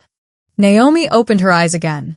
The dashboard clock glowed back at her, steady and obvious. 8:47 p.m.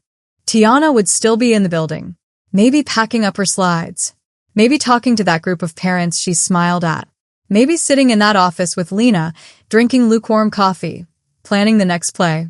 Naomi gripped the steering wheel until her knuckles whitened. She wasn't running anymore. She wasn't freezing. And she sure as hell wasn't obeying whatever story Tiana thought she could put her in. Her phone buzzed again, this time with a call. Ms. Reynolds. For a moment, Naomi's heart kicked. Had the talk rattled her? Had Lena said something after Naomi left? She answered. Naomi. Ms. Reynolds' voice was low, a whisper more than speech. Are you still on campus? In the parking lot, Naomi said. Why? Ms. Reynolds exhaled a shaky breath. She asked about Jalen. Naomi straightened in her seat. When? She asked. Right after you left the hallway, Ms. Reynolds murmured. She redirected a conversation, asked how he adjusts, how he handles change, whether he's sensitive. Sensitive, Naomi repeated slowly. That was the circle's language. A child wasn't anxious, bright, spirited, or introverted. They were sensitive. The ones they watched hardest. Ms. Reynolds continued, voice softer. I didn't answer her the way she wanted. What did you say? That he's thriving. A pause. And that he's deeply connected to you. That he's grounded. Naomi closed her eyes for half a second in relief. But Ms. Reynolds wasn't finished. She didn't like that answer, she whispered. Her smile slipped. Only for a breath, but I saw it. Naomi's pulse thrummed. And then what? She asked. She moved on, the teacher said. Smoothly, like it was nothing. But Naomi, be careful. That woman doesn't ask questions she doesn't plan to use. Naomi swallowed. I know.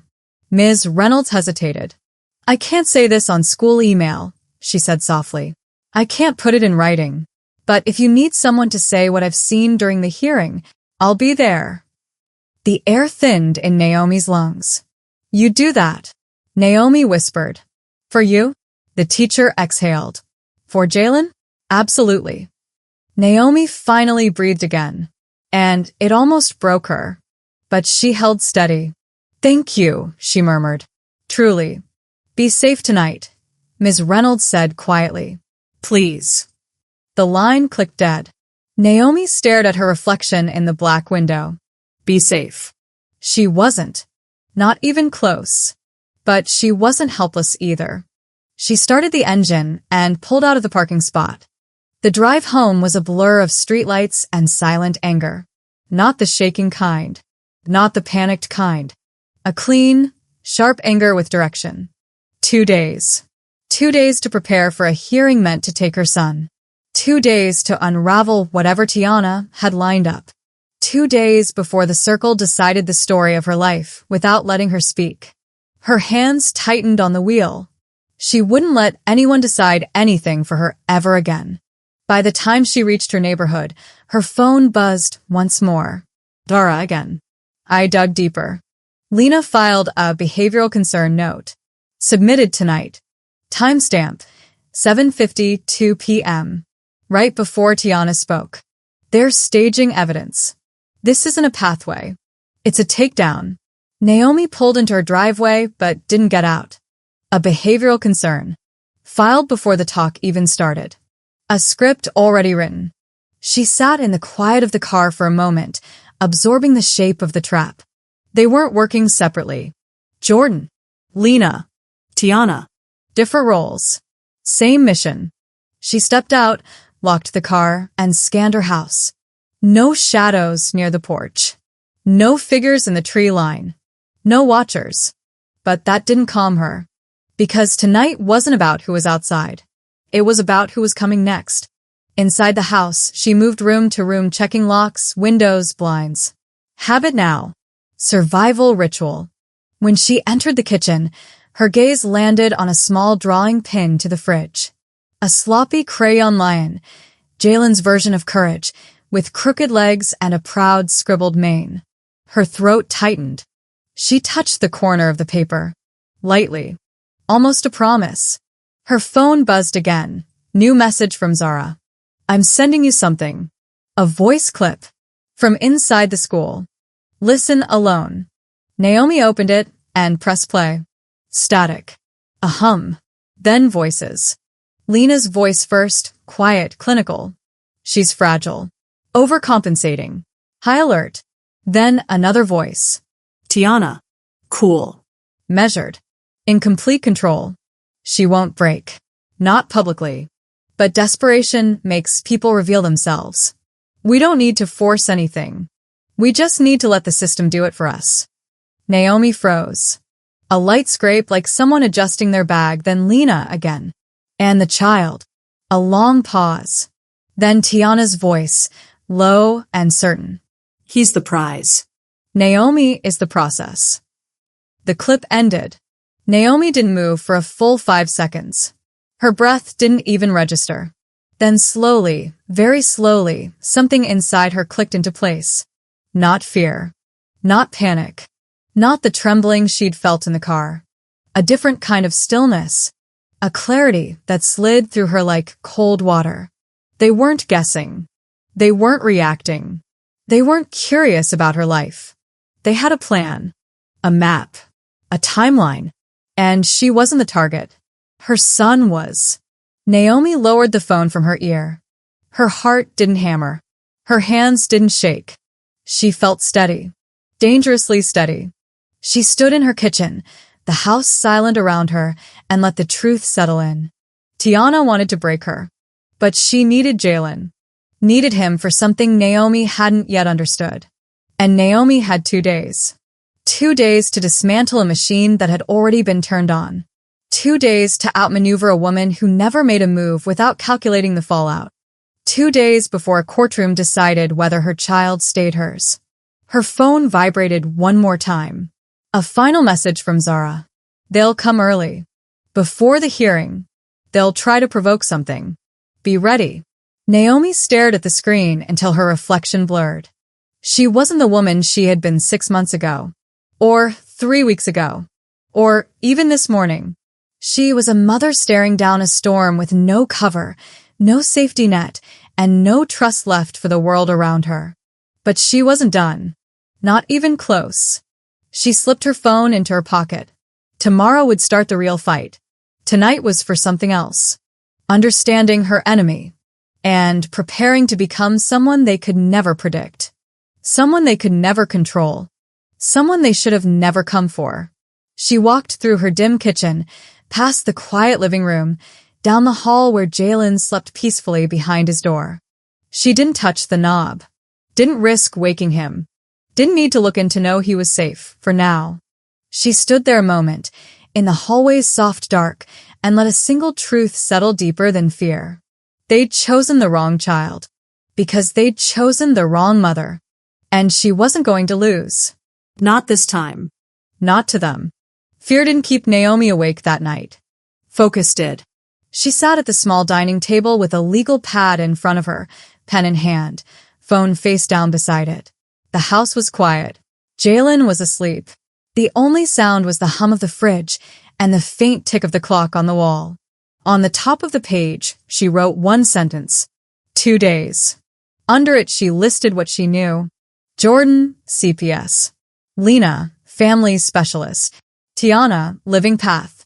Darius, the one who opened the door to all of them. At the bottom, she wrote one more line. I am not the one on trial. Their methods are. Her phone buzzed. Maya. Naomi picked up. Hey, Maya said. You up? Yeah, Naomi said. You saw it? I got the notice a few hours ago, Maya said. Emergency hearing. Thursday morning, 9 a.m. Motion to temporarily adjust custodial authority due to recent instability and concerning disclosures. Naomi closed her eyes. Of course. I was going to call you in the morning, Maya said. But something about it pissed me off. The timing. The way it's structured. It reads like a script, not like a concern.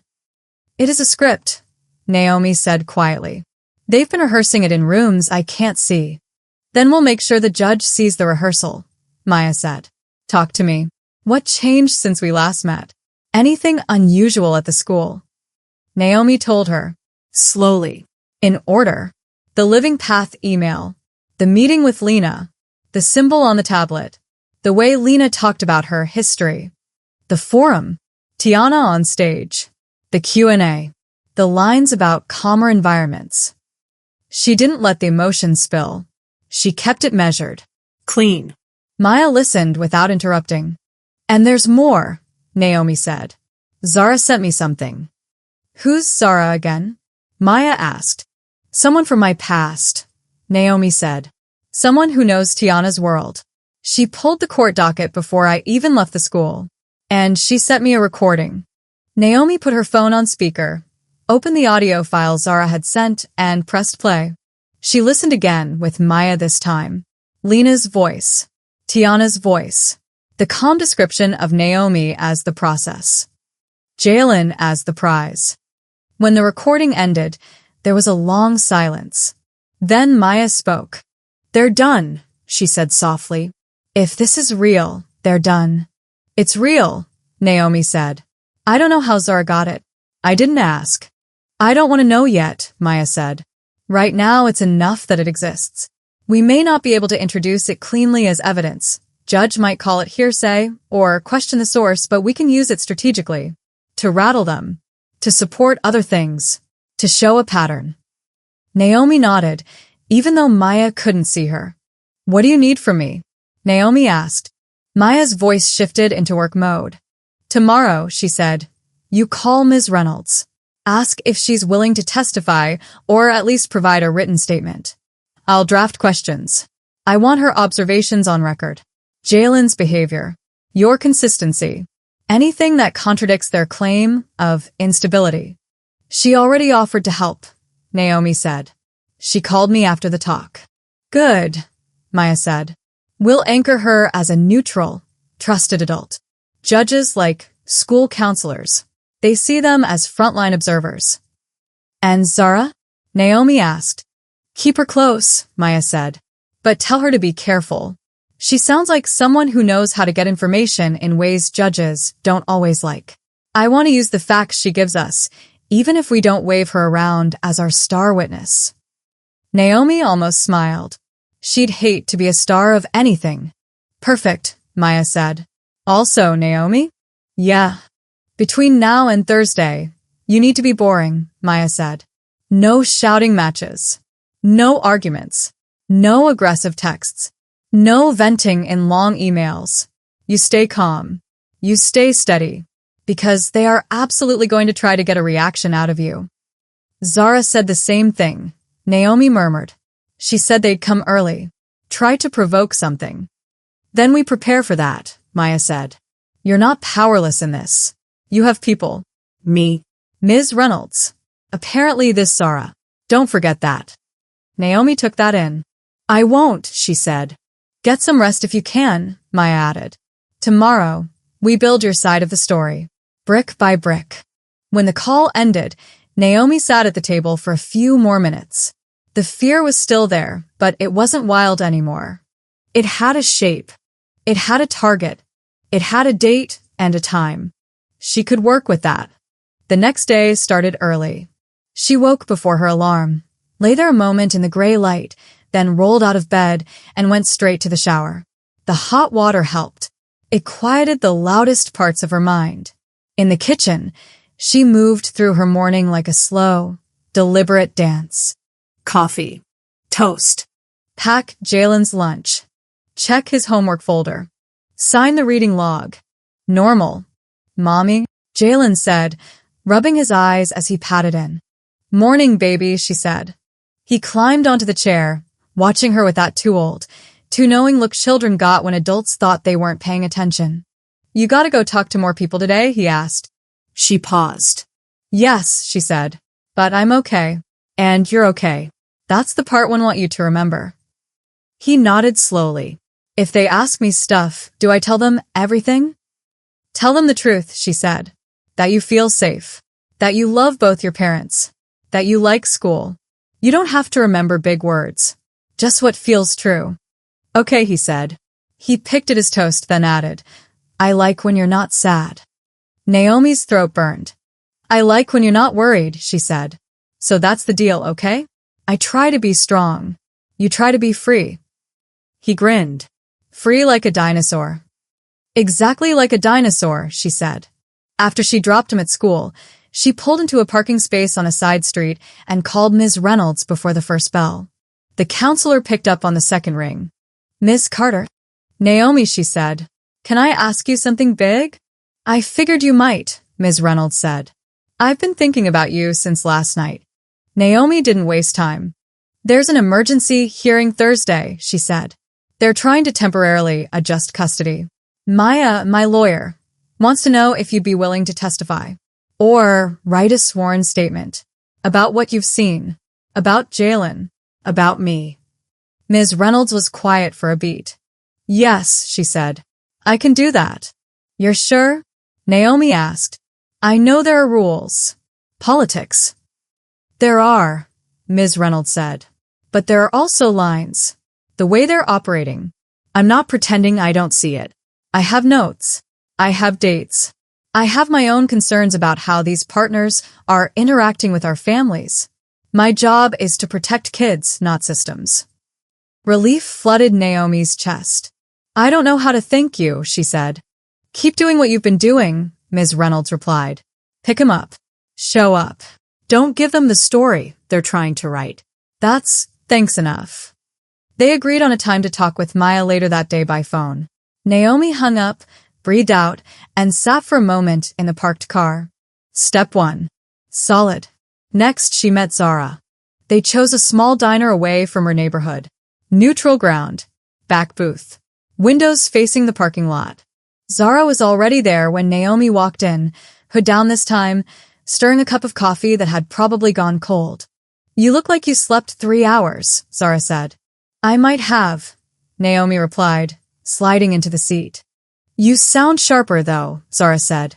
That's something. Naomi didn't bother with small talk. How did you get that recording? She asked. Zara raised an eyebrow. You want the legal answer or the real one?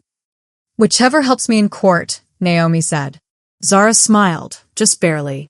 Let's say someone on the inside of their little network is more loyal to kids than to their boss, she said. And that person knows how to hit record. Can we use it? Naomi asked. In court. Zara shrugged. Maybe. Maybe not. Judges get twitchy about things taped without consent.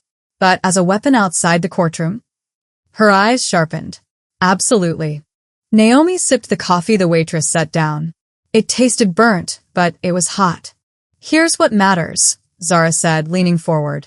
It proves coordination. Y té proves intent. Tiana knows this isn't about concerns. It's about a prize.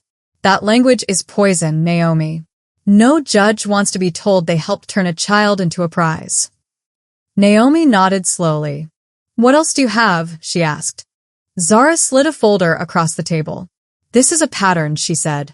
Other families. Other districts. Other consultants.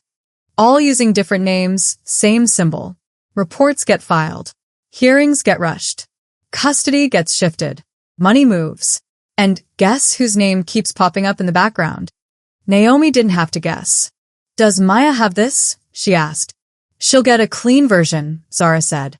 No illegal hacks. Just public cases. Timelines. Enough to show this isn't an isolated event. Enough for her to say, Your Honor, this organization has a history of blurring the line between support and control. Naomi exhaled. They're not just coming for me, she said. No, Zara said. But right now, we focus on you. You win this round, you make it harder for them to use you as an example for the next one. Naomi stared at the folder. I'm not used to thinking of myself as a round, she said. You need to be, Zara replied. You're not at a support group anymore. You're in a fight. Start thinking like someone who plans moves, not someone waiting to see what happens. Naomi met her eyes. I am, she said. That's why I need to know. What's their likely play before Thursday? Zara leaned back. Best guess, she said. They'll try to document your instability. A surprise visit. A late-night welfare check. Maybe Darius shows up to talk and pushes your buttons while someone's listening. If you yell, slam a door, send a wild text, they win. They want a scene, Naomi said. They want something on record, Zara corrected. A police note. A CPS note. An email thread. A voicemail they can play with you sounding broken. Naomi absorbed that. Then they don't get one, she said quietly. Zara nodded, satisfied. Good, she said. You be boring. You be calm. You let them perform while you stack witnesses. On the drive home, Naomi rehearsed what boring meant. No long text to Darius. No emotional calls. No responding to bait. As if on cue, her phone buzzed while she was at a red light. Darius. She let it go to voicemail. A minute later, a notification popped up. Voicemail. One new message. She played it through the car speakers. Naomi, Darius said. He sounded tired. Soft. Listen, this is getting out of hand. I didn't want it to be like this. If you'd just agreed to the original plan, none of this would be happening. They're just trying to make sure Jalen's safe. You know you've been all over the place. Call me back. We need to talk about Thursday. His voice had that old tone. The one he used when he wanted to sound like the reasonable one. Old Naomi might have called him back and cried. New Naomi hit save and sent the file straight to Maya. Use this however you need, she wrote. He admits original plan. That matters. Back home that evening, she kept everything as normal as she could. Homework at the table. Cartoons before bed. Bath time. Story time. Are we okay? Jalen asked as she tucked the blanket around him. We're okay, Naomi said. No matter what happens this week, you and me, we're a team. Don't forget that. He nodded, serious. Team Carter. She smiled. Team Carter, she echoed. After he fell asleep, she checked the front camera one more time.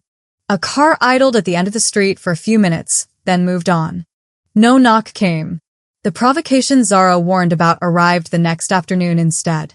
Naomi had just finished a call with Maya, going over what to wear, what time to arrive, how to sit, when to speak, when someone buzzed the gate. She checked the camera. Jordan stood at the front, clipboard in hand, neutral jacket zipped to the collar. Naomi's heart rate ticked up, but she breathed through it. She buzzed the intercom. Yes. Miss Carter. Jordan's voice floated through, polite and calm.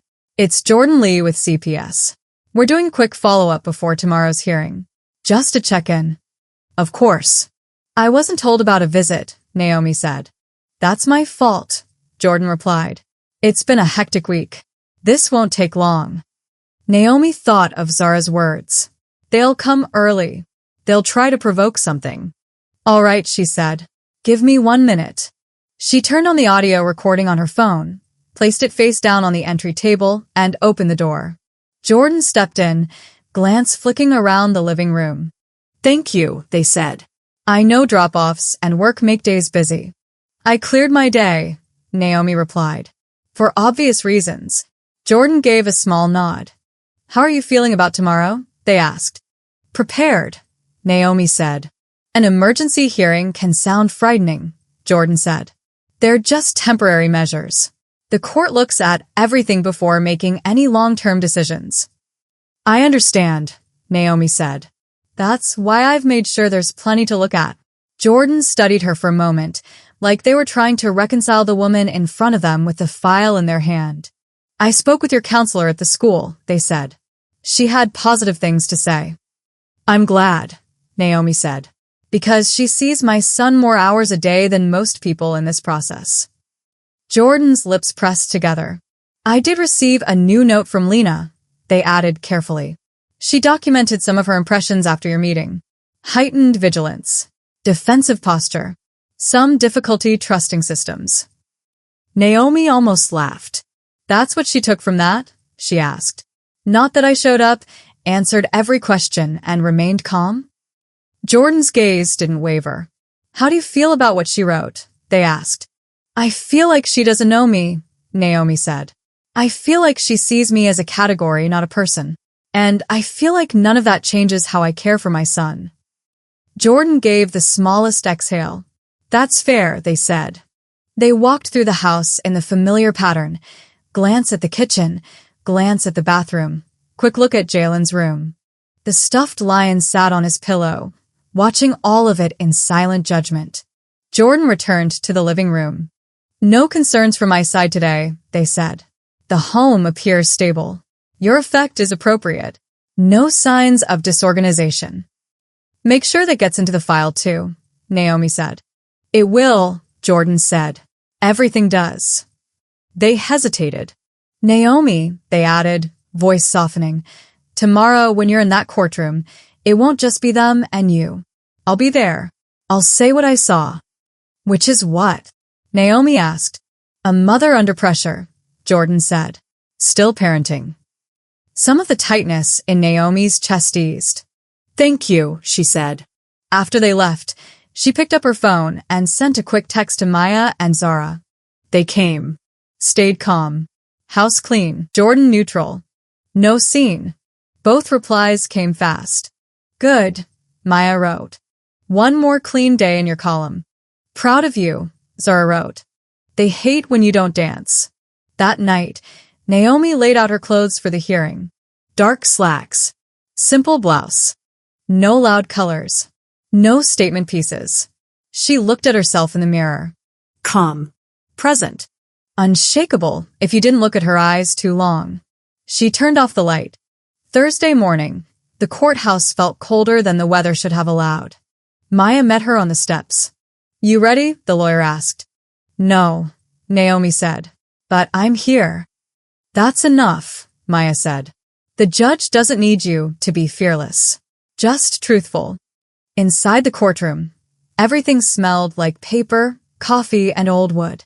Darius sat at the other table, in a pressed shirt and tie that didn't quite fit his usual style. His lawyer whispered in his ear. Tiana sat 2 benches back, legs crossed, calm as if this were just another meeting. Lena sat beside her, tablet in her lap. Jordan and Ms. Reynolds occupied a row behind Maya. Naomi sat, palms resting on her thighs, spine straight. The judge entered. The words began. Darius's lawyer spoke first. Your Honor, we're here today out of concern. My client's wife has recently exhibited emotional instability and poor decision-making that may impact their child. There are serious questions about her capacity to provide consistent care. Maya let them talk. The lawyer mentioned past involvement in a controlling group. He mentioned recent heightened stress. He mentioned several professionals raising concerns. Then it was Maya's turn. Your Honor, she said, standing. My client is a mother who discovered her husband was planning to move money and decision-making power behind her back while she was recovering from surgery. Since then, she has hired counsel, cooperated with CPS, continued working, and continued parenting.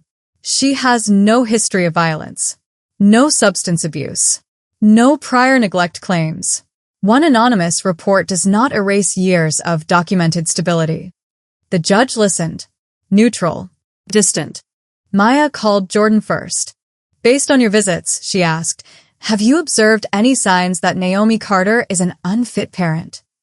No, Jordan said. I have not. Have you seen her home in disarray? Her child in danger? Her behavior erratic? No, Jordan said. The home has been safe and orderly. The child appears bonded and secure. Ms. Carter appears stressed, but oriented and functional. The judge took notes. Maya called Ms. Reynolds next. The counselor spoke clearly, hands folded in her lap. Jalen is, by all measures, a well-adjusted child, she said. He is bright, engaged in class, and speaks of his mother with warmth and trust. Has his anxiety increased recently? Yes. But it is clearly linked to changes in his environment, not to mistreatment. Have you observed any indication, Maya asked, that Miss Carter is dangerous, neglectful, or unstable in relation to her son? No, Ms. Reynolds said. I have not. Have you observed external parties attempting to shape narratives around this family through the school? Maya added. The judge's head lifted slightly at that. Ms. Reynolds hesitated, only for a blink. Yes, she said. There have been coordinated contacts from outside partners pushing language about alignment and concern before I expressed any. Maya let that sit. Then she brought out the paper Zara had given her. Your Honor, she said, I'd like to submit a brief packet of public records. These documents show a pattern of cases in our state where an organization called Living Path or Living Path Collective partnered with schools and CPS to support families. In multiple instances, this support coincided with rushed emergency hearings and custody shifts, always away from a parent who had recently left controlling environments and often toward parties aligned with the group's consultants. Opposing counsel objected, but the judge held up a hand. I'll allow it for context, the judge said. Not as proof of misconduct, but as pattern evidence. Maya nodded. Finally, she said, we have audio. She didn't play it through the speakers. She walked it up to the bench on a device with headphones. This was provided anonymously, she said. We can't vouch for how it was obtained. I am not asking the court to treat it as formal evidence. I am asking you, Your Honor, to listen privately and decide whether it affects how you weigh the neutrality of the parties advising this case. The judge eyed her, then took the device. The courtroom was painfully quiet as they listened. Naomi watched the judge's face. No dramatic expressions. No shock. Just a slow tightening around the eyes. A slight shift in posture at the words. He's the prize. Naomi is the process. When the judge finished, they set the device down. Approach, they said to both attorneys. There was a sidebar, voices low, too soft for Naomi to hear. Then the judge leaned back, gaze sweeping the room. Mr. Carter, they said, stand, please. Darius rose. I have read your petition, the judge said. I have heard your counsel. I have heard from CPS and from the school counselor. I have seen enough to understand that your marriage is in serious trouble, that there has been emotional upheaval, that your wife has a complicated past she has worked to overcome. Naomi's chest twisted. However, the judge continued, I have not seen evidence that she is an unfit parent. I have not seen evidence that your son is unsafe in her care. What I have seen is troubling behavior from third-party actors who appear to be using institutional language to influence this case. Their gaze flicked briefly toward Tiana and Lena. This court is not a tool for outside organizations, the judge said. It is not a theater for ideological battles. It is a place to decide what is best for a child based on facts, not pre-written scripts. Naomi's throat tightened. Your petition for emergency adjustment of custody is denied, the judge said. Existing custody arrangements remain in place. Any further filings will require concrete, independently verified evidence, not impressions from consultants with potential conflicts of interest.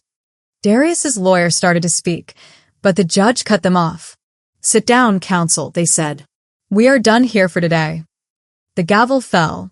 The sound seemed to echo forever. Naomi stayed seated for a moment, fingers pressed into her knees. Her eyes burned, but the tears didn't fall. Maya touched her arm. You did it, she said softly. You held the line. Naomi looked over her shoulder. Tiana was already standing. Her expression was calm, but her jaw was slightly tenser than before. Lena looked rattled, eyes flicking toward the judge, toward Maya, toward Naomi. Their eyes met. For the first time, Naomi didn't look away first. Tiana did. Outside the courthouse, the air felt different. Not lighter. Not safe. But changed. Maya squeezed her hand. This isn't the end, she said. But it's a win. Take it. I know it's not the end, Naomi said. They won't stop. Maya nodded. Then neither do we, she said. Call me if anything shifts.